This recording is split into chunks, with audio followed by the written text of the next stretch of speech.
Do you ever feel like we've totally lost control of the housing market and you start to wonder, gosh, was I just unprepared for adulthood, or has real estate genuinely gotten so messy over the last decade? Well, we're going to talk about it, and we're going to do a deep dive on the housing market.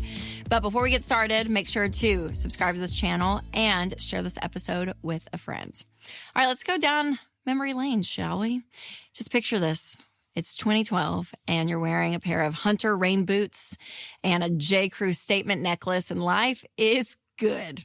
In 2012, the median house price was around $175,000, and the average interest rate for that same year was about 3.6%.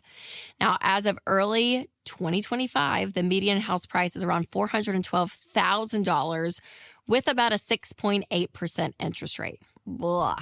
And in the last decade, there are really 6 main factors that affected the housing market, so we're going to dive in. So the first factor is that the Fed kept rates low in the 2010s to offset the 2008 crash.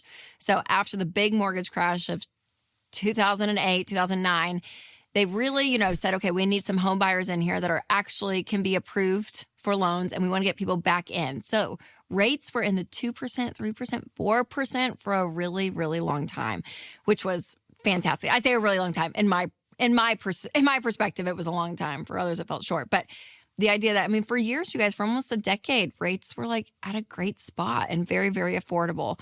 But now with inflation, other factors that we're going to talk about, the rates have gone up, up, up. Number 2, buyers are at risk for becoming house poor.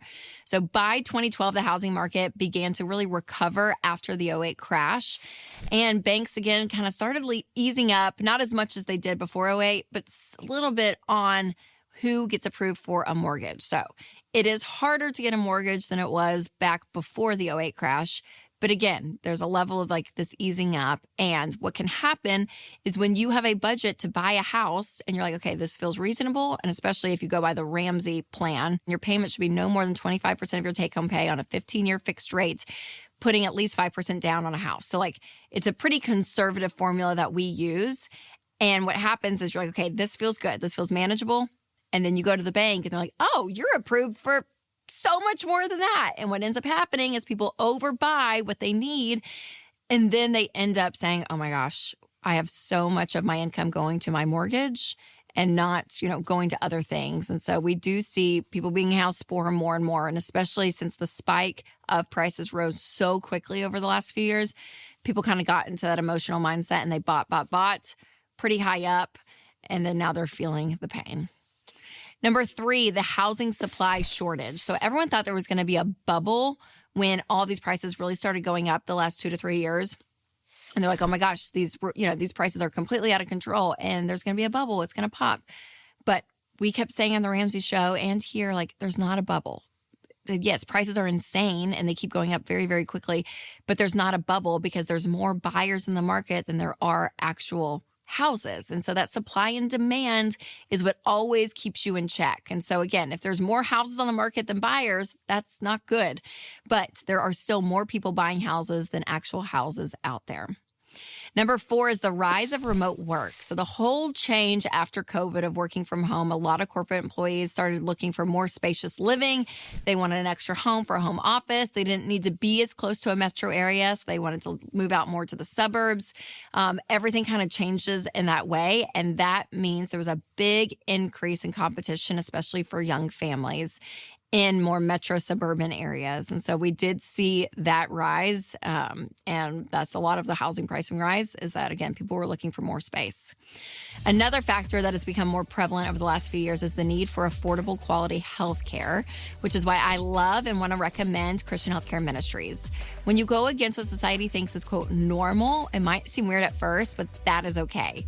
We want you to be weird if that means you're doing things intentionally, including how you spend your healthcare dollars.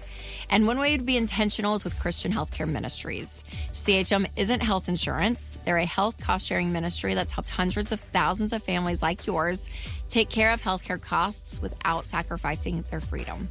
Programs start as low as $98 a month. So find out more and join at chministries.org/budget. That's chministries.org/budget. Number 5, the rise of institutional investors. So hedge fund companies, private equity firms, There's a lot of people out there that are going in and snatching up a big bulk of houses. And we're seeing this more and more, and they're putting them up for rent versus selling them to buyers, which creates that life cycle again of owning a home. And even the rise of Airbnb and VRBO. A lot of people are going into this. So we are seeing companies go in and buying a ton of houses. I don't think it's like a big factor in this, but it is definitely one to consider. Number 6 is the cost of living increase. So inflation, it is around. We have felt it really since COVID, and it was a little bit delayed after all the COVID stuff happened. But because of supply and demand, because of supply chain, everything that was happening, we really felt the brunt of this, right? 12, 18 months after COVID really hit, because it was like, everything froze in the economy. And so because of that, things were not being produced. We were not seeing things happen. And even for housing, builders couldn't get subs. They couldn't work. Every material was so pricey. And because of that, they had to raise the cost of homes anyway. So again, that had a lot to do with what we're feeling in the real estate market today. Now, on the top of this list of factors, obviously the real estate market also fluctuates depending on where you live, what cost of living looks like for you locally, all of it. But for a general state of the union, kind of a temperature check when it comes to the real estate market, one of my favorite resources is Ramsey's Real Estate Home-Based Market Trends page. So because of this, it gives you this kind of bird's eye view of the market conditions, because again, real estate, it's one of these things that just feels like, oh my gosh, everything's so high. It's so crazy. I don't know. So they update this dashboard consistently, again, for you to kind of get a pulse of what's really going on out there. Ramsey has countless real estate tools that you can access in the Market Trends home base. And so again, check out that website. I'll put a link down below to get more information on it. Make sure to check that out when it comes to real estate. All right, you guys, remember to take control of your money and create a life you love.